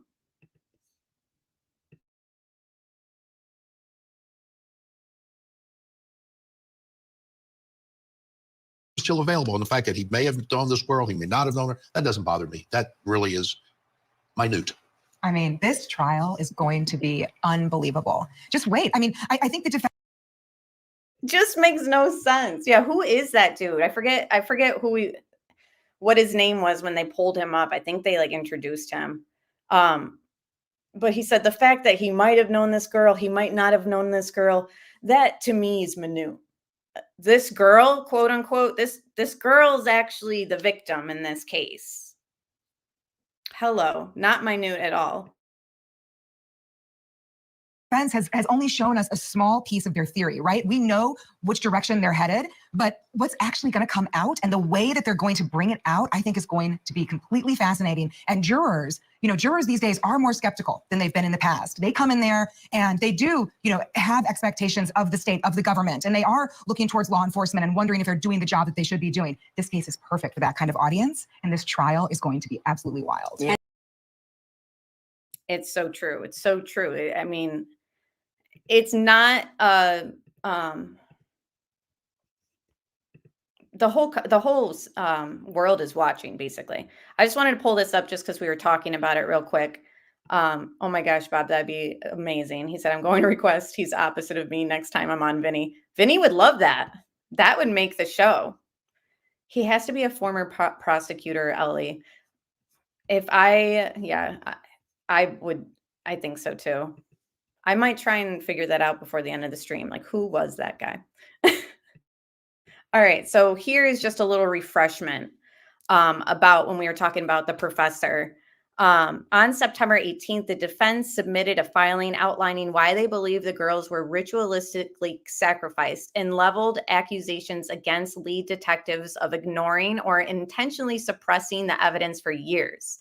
Oh, and think about this. This is an old article. We can add ignoring or intentionally suppressing and also recording over evidence for years. The filing was made as part of efforts to suppress evidence about a gun found inside Allen's home. The next day, September 19th, the defense claims Holman was able to find the Purdue professor, Jeffrey Turco, and interviewed him. Holman allegedly said he was working to set up the interview with Turco for several weeks. The defense claims that would have happened at the same time the prosecutor claimed they could not identify the professor. So interesting. It's just almost the same tactics for a while, right? Like, oh no, we can't identify him. Oh no, we recorded over some Odinist interviews, no biggie. And one of the Odinists actually had a direct link to the victim. But nothing to see here. The defense claims there is a taped statement from Turco that includes the following: that the professor stated after seeing the pattern of the sticks that it was given someone was trying to replicate a Germanic runic script, that the professor consulted with a colleague from Harvard who agreed with the Purdue professor. Okay, so now we have somebody from Harvard as well agreeing. And again, not saying that this is truth, and just because they have these titles, it means that it's the truth, but it definitely weighs in on some credibility, right? And that he could certainly imagine that this was somebody's idea, that when you do human sacrifice, you carve runes. There are some poetic sources that would sort of support that idea that somebody might have come across. That scenario seems entirely plausible to me. The defense also claims the prosecution has sent a total of 14 hard drives, 5 flash drives, 3 disks, and what appears to be hundreds of pages of paperwork between September 8th and September 27th. It claims the interview with Turco was on the thumb drive delivered on the 27th and was only marked with Turco's name and not his title. Defense attorneys Baldwin and Rosie claimed 3 members of law enforcement looked into a possible connection to Odinists, which they described as members of a pagan Norse religion, which has been hijacked by white nationalists and being involved in the murders. Oh, and also in the prison that Richard Allen was in. That's not included in the article. I'm just adding that.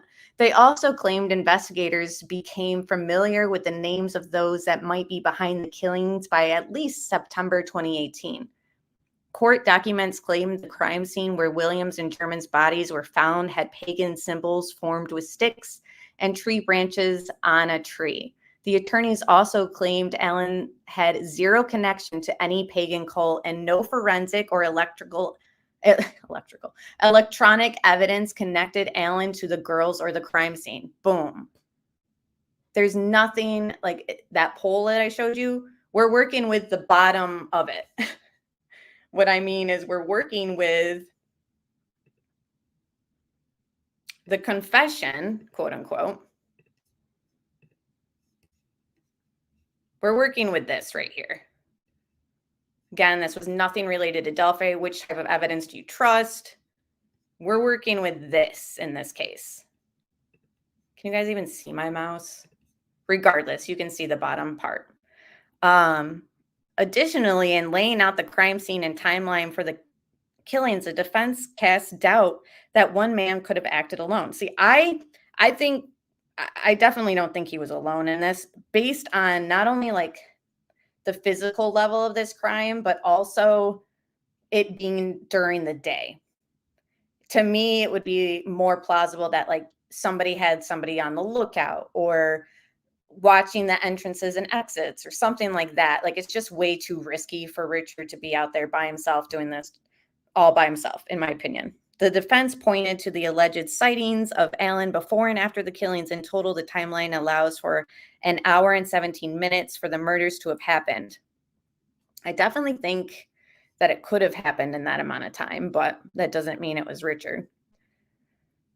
Specifically, the defense points out the time it would have taken to get the girls to the crime scene. Okay, well, we pretty much know what's in the memorandum. We've gone through it.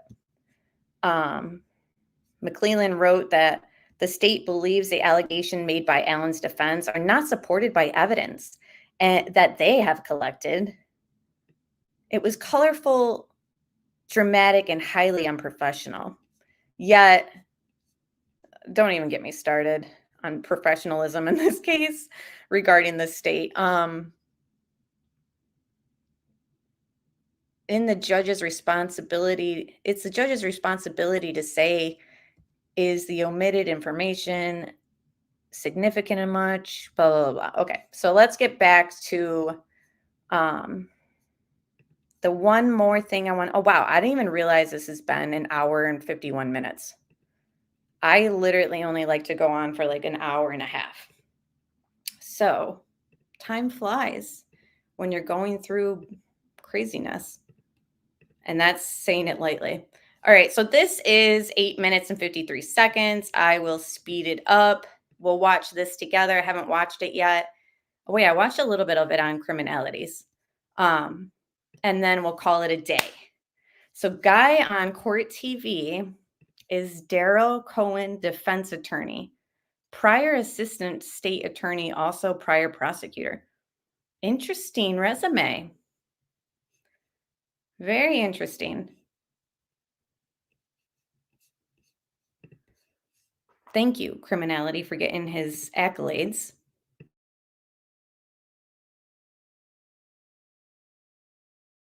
Seven years ago today, 13-year-old Abigail Williams and 14-year-old Liberty German vanished while walking the Delphi historic trails.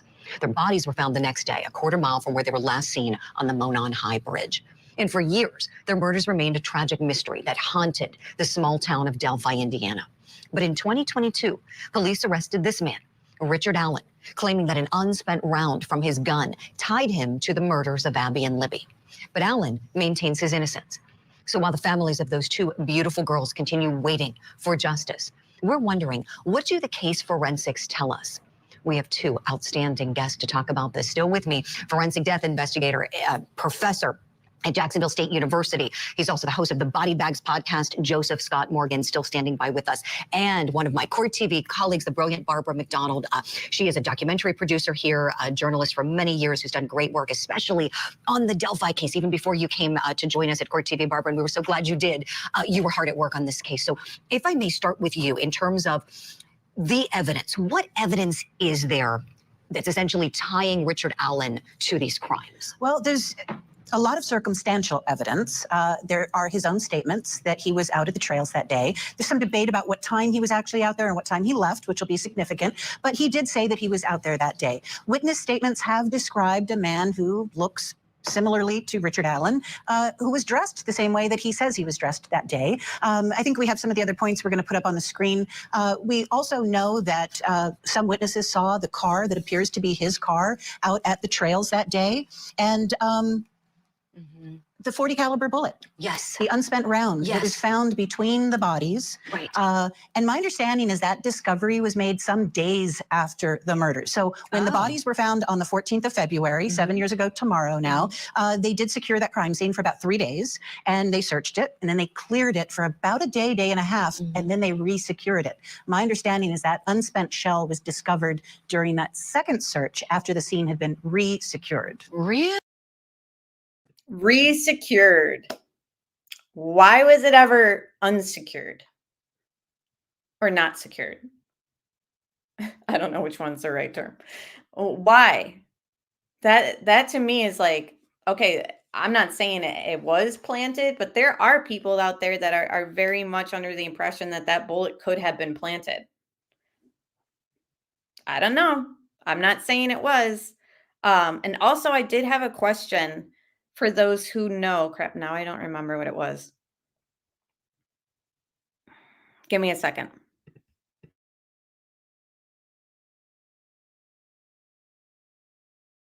Day and a half, and then they resecured it. My understanding is that unspent shell was discovered during that second search after the scene had been resecured. Really? And it was found under the dirt. It wasn't just laying out in the open. It had been somewhat buried, whether intentionally or through time and the elements, we don't know. But that is the bullet that they're Buried due to time in the elements. I mean, how many days did it take? Like, how would something have gotten buried and, like, succumb to the elements?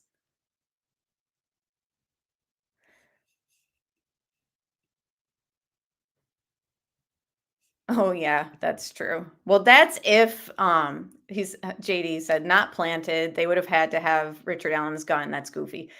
I mean, unless you're saying that that is junk science, like a lot of people are saying, the markings on the bullet, comparing it to ones at Richard Allen's house is debatable, so is it debatable? It doesn't seem like, oh, that's what I wanted to ask. Thank you for reminding me, JD.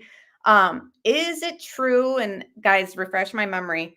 Is this whole bullet science, like the markings and the engravement on the bullets, the unspent round, is this something that is has only been brought to a trial in Indiana? Like, have other states used this type of evidence to convict?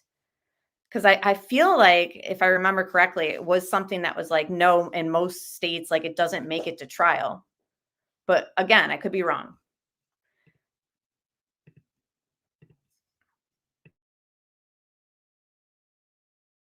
saying was ejected or cycled through his pistol that they discovered during the search warrant. Barbara, thank you for that. Joseph Scott Morgan, I wanted to talk to you about that in particular. What does hearing this information from Barbara now make you think about the securing of the scene, the clearing of it, the resecuring of it, and then the discovery of this round? Well, the biggest problem with this is the resecuring, because you can't really resecure anything once you've released it. And that's a major problem, because that's any defense attorney worth their salt is going to move forward with that and say, well, how do we know that something wasn't placed down there in that interim, that kind of vacuum that creates at that moment in time, because the area is completely unsecured, or at least that's what they're saying by their own admission. That's problematic. It's problematic moving forward. It leaves way too much room for the crime scene being tampered with, altered. With the case, and the fact, as my friend Barbara had alluded to, that when they found the round, which I have actually one right here, this is a .40 caliber round right here, unfired. When they found this round, it was beneath the surface of the dirt. So you have to be able to answer this question: how long had it been there? And you look and you see, because this is a brass round, you think about, well, is there corrosion on it? And where's the dirt embedded on this thing? And it can be problematic, really. I mean, it's a significant piece of evidence, but again, if you don't have this cohesion at the scene, that can be problematic. Right. Professor Jig, you're the best having that round there. And when we think about this, they're saying that it cycled through his pistol, his Sig Sauer, but it wasn't fired from.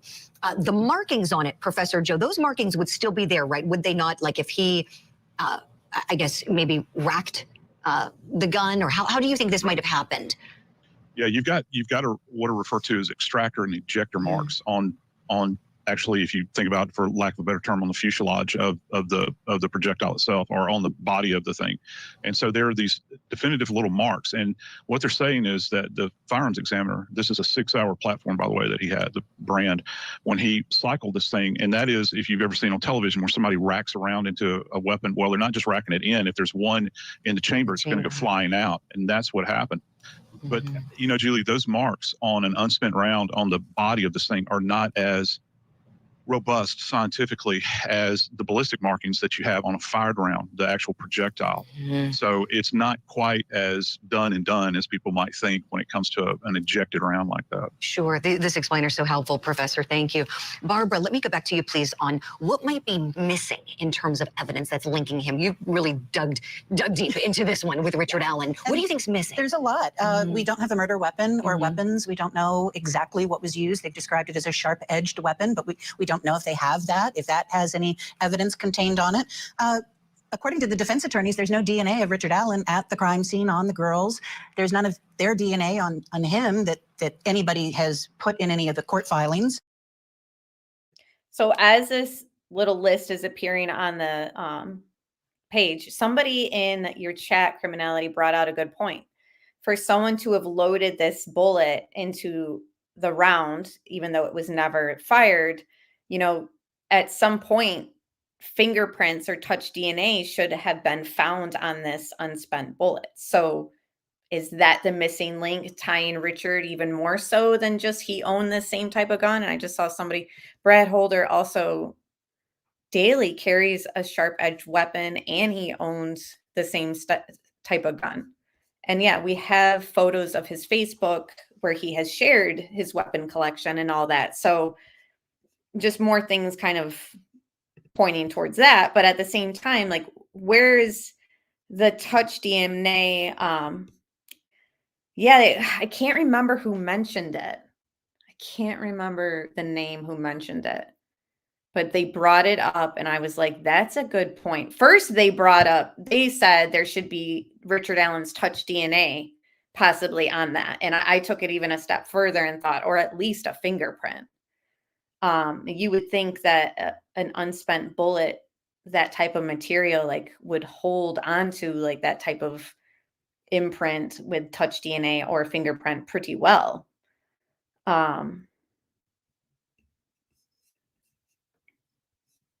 And yeah, I'm wondering though, like, without the defense saying that it was planted, because obviously, like you guys have brought up, like,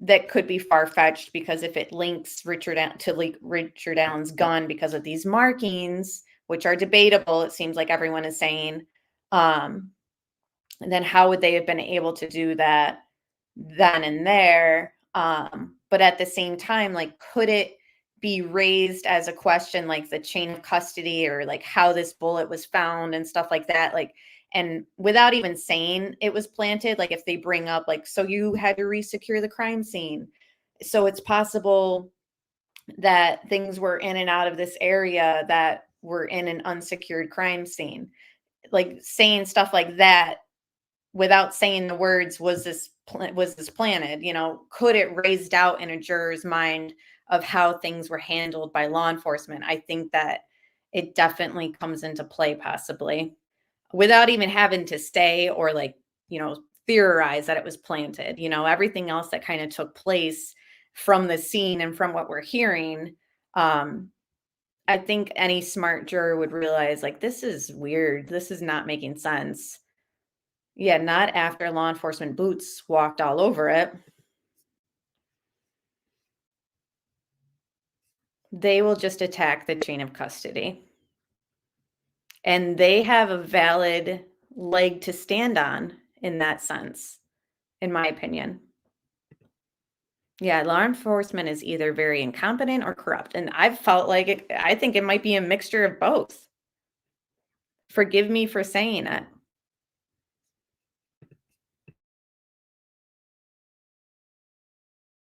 We don't know anything about any fingerprints. Apparently, there aren't any fingerprints linking him, and there's no hair and fibers linking him to the scene. And then also, some of the theory is that perhaps these girls were catfished and lured out there to be killed. There's no electronic evidence linking him to the girls. They took his cell phones, they took his laptops, his iPads, all of his electronic items, and there's no link to the girls there. So, is there more evidence than what we know about? Probably, hopefully. Sure. And when we get to trial, hopefully we'll see all that, but that could be a long ways off. Right. Barbara, one of the biggest questions I get whenever anyone asks me about this case is, how were those girls murdered? to this day, we still don't know how exactly, do we? We do know from some of the filings from the defense attorneys in this case that it was a gruesome scene. There were injuries to their necks caused by a sharp-edged weapon, but they have not gone into more detail than that. I do know that, you know, the investigators who were out at the scene, who saw these girls out there that day, say that it's a scene they're never, ever going to forget. And, you know, just one more note on this anniversary. It is the 7th anniversary. The families want us to remember these beautiful girls, Abby and Libby. They were 13 and 14. Libby would be 21 today. Abby would be turning 21 in June. Huge loss for their families, for their community, and they are absolutely missed. And so we should be putting some of the focus today on them. That's exactly why we wanted to do this segment, Barbara. Exactly why, because here on this show, it's about the victims. Those girls are what this case is about. We all hope their families get justice, and we send them good thoughts. Thank you both for this discussion. This is very helpful. Professor Joseph Scott Morgan, always great to have your expertise. Thank you kindly. Barbara McDonald, I want you back again and again.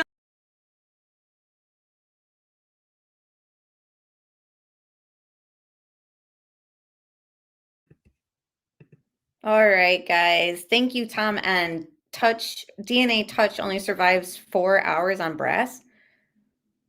Whoa. Mind blown. Thank you for that. Florida Bass Fishing, you made it. Sorry I couldn't make it. Early Valentine's dinner. Just dropping by to say a late hello. Oh, well, thank you for taking the time to do so. I hope you and the wifey had a good Valentine's Day. And I believe Thursday we'll be doing the Watts Live, so I know you'll come back for that. And then Friday, we're going to do the recap on week 2 of Adam Montgomery trial. So again, here we are 7 years later for the Delphi case. It's just a circus that just continues. It's almost like that phrase, a roller coaster that I just kept punching the ticket on and couldn't get off. That's how I feel about this case. I take my breaks from it and wait for anything substantial to come out and then discuss it with you guys. But every time that we come back, I'm becoming more and more hopeful that we're getting to the truth here. Again, I don't want to be negative, but I mean, when you're recording over interviews, it's a little hard to keep the faith. All right, guys. So I really appreciate you being here. Appreciate everybody in chat, and make sure you subscribe and hit like, and we will talk very soon. Like I said, I'm doing 3 lives a week now instead of 2. So you'll find me around this time next week, or maybe Wednesday. I'm kind of leaving it open. Yes, Jay says keep the faith. Trying. Very much trying. Criminality will be live tomorrow, I believe you said. I appreciate you. Defense Diaries was here. Thank you so much for all your input and your expertise. If you guys haven't listened, I know a lot of you guys are probably subbed to him, but definitely check out his channel. It's awesome, and good discussions over there, and professional too. So that also helps when we can source these cases with somebody who knows a little bit more about the courtroom and the process. Not that you guys don't know, but it is nice to hear from professionals, which is also why I watch, Duty Run and get the aspect from law enforcement and all that. So it's good to just source around. But anyways, guys, I really appreciate you guys being here. We'll talk very soon. And justice for Abby and Libby. And yes, Bob's link is in the chat. Subscribe, guys, and subscribe to Criminality also. I know you guys probably already are. But again, we'll talk very soon. And I will be moderating chat for Teresa tomorrow. So join us over there. And yeah, bye, guys.